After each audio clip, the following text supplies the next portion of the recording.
Bonjour à toutes et tous, bienvenue aujourd'hui et demain dans Zoom Express. Nous allons vous faire découvrir un artiste hors du commun. Nous allons avoir la chance de pénétrer dans l'univers de l'artiste peintre Pi Mabo. Prénommé Pierre-Marie, Pi Mabo est installé en Vendée, à Saint-Vincent-sur-Jard, entre les Sables et la Tranche-sur-Mer. Et ses œuvres sont présentes sur toute la planète tellement cet artiste a du succès.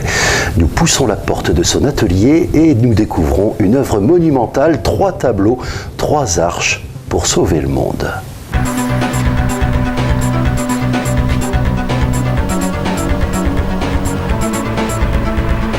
Voilà, alors nous surprenons Pi Mabo en plein travail. Bonjour Pierre-Marie, bonjour Pi Mabo. Bonjour, bonjour à tous.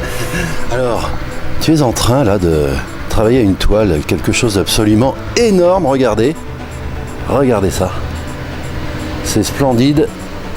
Et c'est énorme, c'est l'Arche 3, explique-nous ce que c'est. L'Arche 3, une grande aventure que je vais vous expliquer en détail.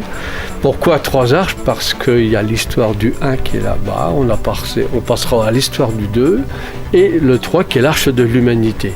Donc une très grande aventure humaine, avec beaucoup de réactions, parce que ce tableau, il est un peu particulier. Il a la raison d'être ici dans mon atelier, en tant que tableau totalement irréel, utopique, surréalisme, et pourtant qui est lié à 100% au monde réel, bien présent aujourd'hui. Je vous expliquerai tout ça. Voilà, alors on pose les pinceaux et on va aller sur et on en profite l'Arche 1. Une palette de couleurs, ça marche tout simplement avec le monde des primaires. Comme vous pouvez le voir sur mes palettes, j'ai les bleus, j'ai les rouges, les jaunes, les noirs et les blancs. Point. Avec ça, on fait tout ce qu'il y a ici. C'est la base.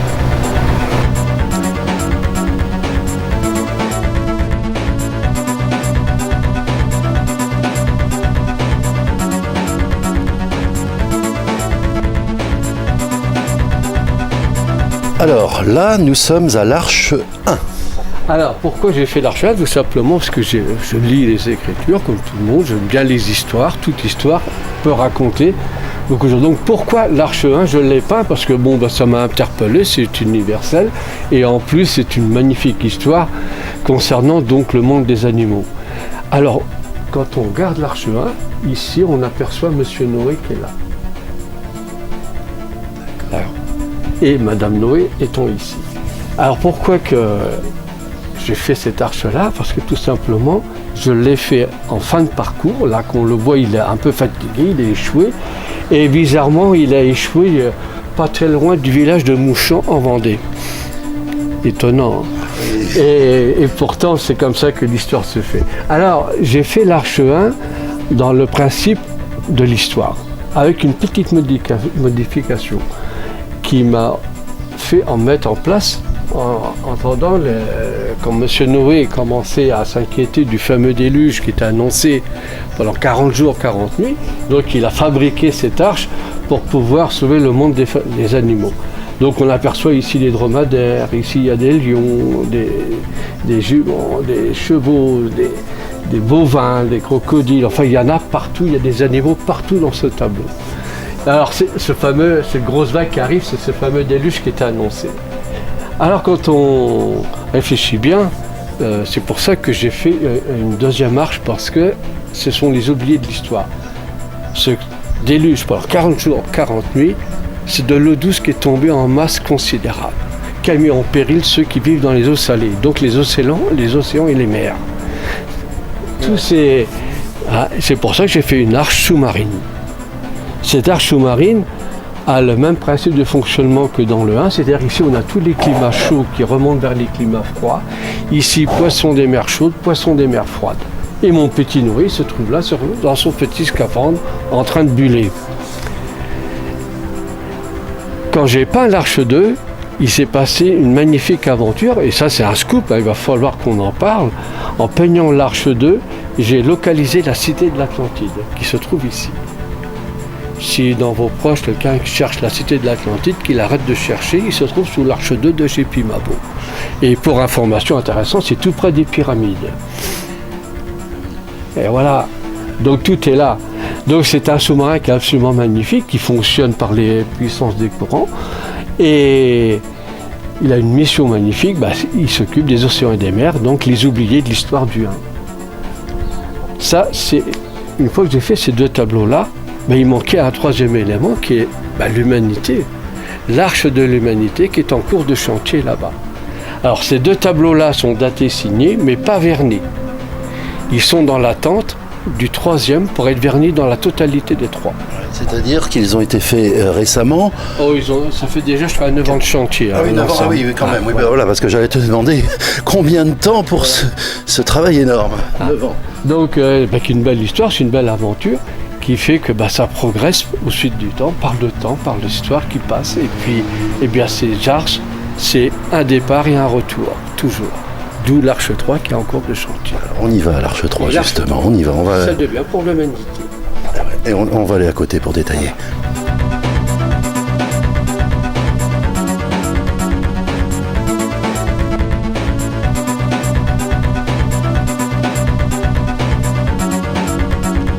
Alors, ce bateau qui est devant nous, c'est ce paquebot, le paquebot l'Arche 3. Alors d'abord, sa taille. Entre la pointe jusqu'à l'arrière ici, on a l'impression qu'il fait 1144 mètres de long, 498 mètres de haut, d'où le téléphérique qui est là. Et donc, une fois que mes passagers, parce que ce tableau est particulier, on peut regarder de très près, il y a plein de personnages qui sont embarqués déjà dans mon arche. Le temps ne compte plus. Mais tout est prévu pour vivre, pour que l'humanité soit bien. La mission de mes 3 arches, parce que c'est une mission, c'est qu'on va quitter la Terre pour lui foutre la paix pendant 1144 années. Le temps que la Terre se purifie, se régénère et qu'on revienne cette fois-ci pour en prendre soin. C'est la mission de mes 3 arches. C'est pour ça que cette arche-là n'a plus de fond, on est dans l'espace. Alors, une fois qu'on a embarqué l'humanité à bord de ce bateau, tout est prévu à bord. D'abord, l'eau, l'essentiel.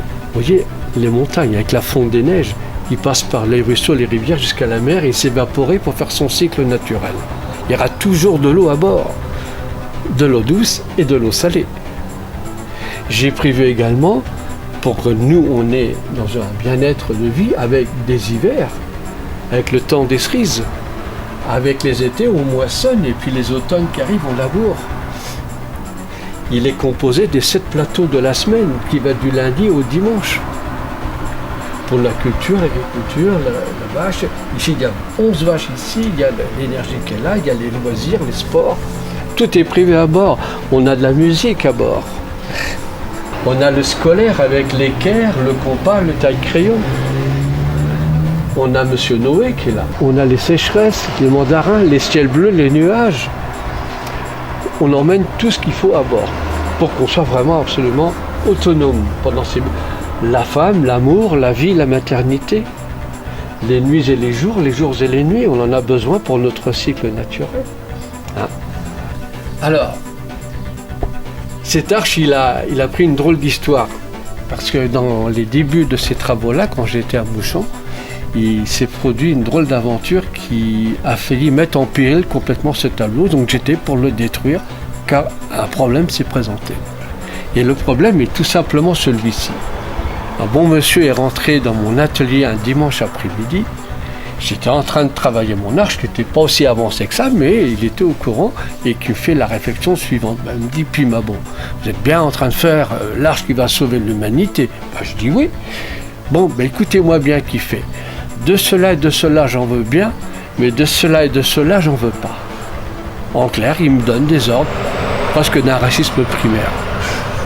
Et voilà, c'est que je ne m'attendais pas du tout qu'en travaillant sur une arche concernant l'humanité, qui n'est qu'une peinture, les gens s'interrogent qui sera à bord de ce bateau.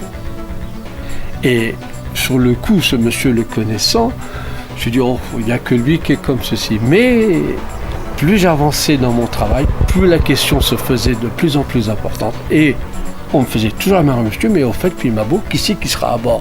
En espérant qu'il n'y aura pas ceci ou cela. Flûte, mon tableau avait un problème naissant d'identité humaine à bord de cette peinture. Et je voyais que le temps passait et toujours pas de réponse, que je ne pouvais pas répondre à l'histoire. Qu'est-ce que vous voulez que je dise? Je ne vais pas faire à chaque fois philosopher à chaque personne qui va me donner une raison d'être de cette humanité. Non, non, non. Alors, au bout d'un moment, je voyais que mon tableau avait ce problème permanent, toujours pas de réponse, j'avais décidé de le détruire. Un dimanche soir, en fermant mon atelier de Mouchant, j'avais fermé pour avoir pour mission le lendemain matin de poncer ce tableau, de le passer au blanc et d'arrêter l'histoire. Car un tableau qui a un problème naissant, il l'aura toute sa vie, tant qu'il n'y a pas de réponse. Et bizarrement, dans cette nuit entre le dimanche et le lundi, à 3h15 du matin, je m'en souviens fort bien, je me suis réveillé mais avec un bond fabuleux dans le sens où ça y est, j'ai trouvé la réponse. Je peux sauver non seulement ma peinture, mais je peux répondre à ce problème d'identité humaine. Et simplement, c'était le mot registre. J'ai créé un registre qui est aujourd'hui existant, parce qu'il y en a 2 qui sont en service. C'est le registre des passagers qui embarquent à bord de mon Arche 3. C'est pour ça que le monde irréel de ma peinture et le monde réel des gens qui s'inscrivent sont bien face à face. Et moi, je suis entre ces 2 mondes-là. C'est absolument étonnant. Et le registre, c'est sur la table, on regardera, il y a plus de 9000 passagers embarqués depuis.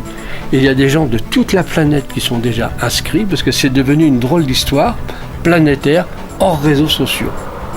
Les gens parlent de cette histoire entre eux, et les gens se déplacent pour s'inscrire, pour avoir leur cabine, être propriétaires de leur cabine à bord de ma peinture.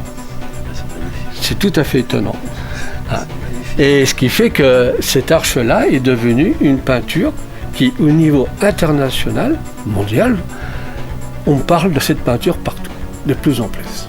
Alors, c'est-à-dire que comment tu communiques au plan international? Comment ils peuvent voir l'avancement, les choses? Eh bien, les gens se déplacent parce qu'ils viennent, se déplacent, oui. Je ne vous dis pas que sur ma boîte Pimabo mail, j'ai des annonces et des demandes de partout sur la planète de gens me demandant de leur réserver une cabine pour embarquer dans cette peinture. Que je refuse, bien sûr, car on ne peut pas s'inscrire quand on n'est pas face à l'œuvre. Il faut être présent pour comprendre pourquoi on veut rentrer dans cette peinture. Pour venir à Saint-Vincent-sur-Jard. Mais je les invite à m'inviter. Voilà. L'histoire est là aussi. Mais c'est ça qui est intéressant, c'est que ça a pris une ampleur considérable.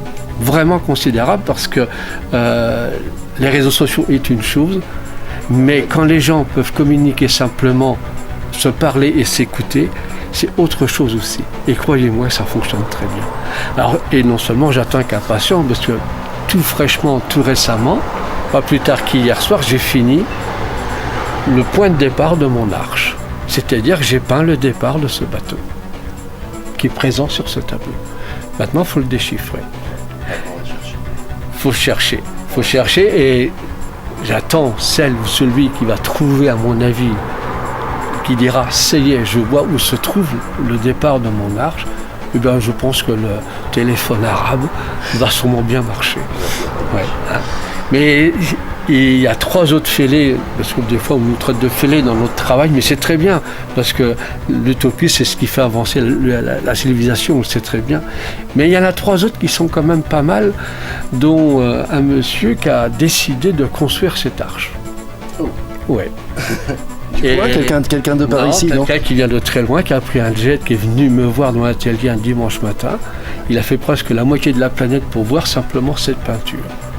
Et ce monsieur a décidé de vouloir construire cette arche. Quand je lui ai dit, mais attendez, d'abord, en maquette, mais il me dit non. Si j'ai fait la moitié de la planète avec mon jet, c'est pas pour faire une maquette. Moi, je dis, mais attendez, vous avez nous la longueur 1144 mètres de long. Et il m'a simplement répondu, mais pour l'humanité, tout est réalisable. Et je lui ai demandé, mais au fait, vous êtes dans quelle activité? Mais il est armateur, il fait des porte-conteneurs. Donc il est déjà dans le monde du grand. Ça, c'est le premier personnage. Le deuxième, une jeune personne qui est venue ici quand j'ai ouvert mon atelier de Saint-Vincent, première semaine. Cette demoiselle, 27 ans, m'a dit « Ah, Pimabo, il y a longtemps je voulais venir vous voir, mais j'ai travaillé sur une thèse, je travaille au CNRS, donc j'ai fait une thèse sur les matériaux du futur. » Je dis « C'est très bien. Et quels seront ces matériaux du futur ?» Je dis « Je vais puiser dans la mer de plastique et dans l'océan Pacifique pour les recycler, en faire des matériaux pour construire l'Arche 3. » Rien que ça. Comme vous dites. Et le troisième personnage, fin août, un grand monsieur avec un accent très germanique et qui me déclare « Vous êtes bien Pimabo ?» Je dis « Oui. » Eh bien, je viens apporter ma contribution pour la fabrication de l'Arche 3. J'ai dit, voyons, mais vous faites quoi vous autres? Eh bien, il m'a simplement dit, je suis architecte d'intérieur, je m'occupe des plans, des paquebots. Quand je vois tous les gens qui s'inscrivent aujourd'hui à bord de ces registres, donc à bord de cette peinture, font partie de l'œuvre. Que tout le monde se rassure, les 3 œuvres et les registres sont devenus totalement inséparables. Ce ne sera jamais vendu et ça restera public. Exposition gratuite pour tous. On vient venir voir ici. Pierre-Marie, c'est tellement passionnant, Pimabo et son univers et ses 3 arches que on va faire un autre reportage. On va se retrouver demain pour regarder un petit peu le reste de ton œuvre parce que c'est énorme. Mais déjà, sur les arches, ça nous donne une idée de l'énormité de ce travail. Cette ampleur de ce registre qui a pris une place considérable. C'est absolument étonnant. Vous ne pouvez pas vous imaginer ce qui se passe. C'est considérable. Et bien d'autres choses encore. À demain, Pierre-Marie. Eh bien, au plaisir.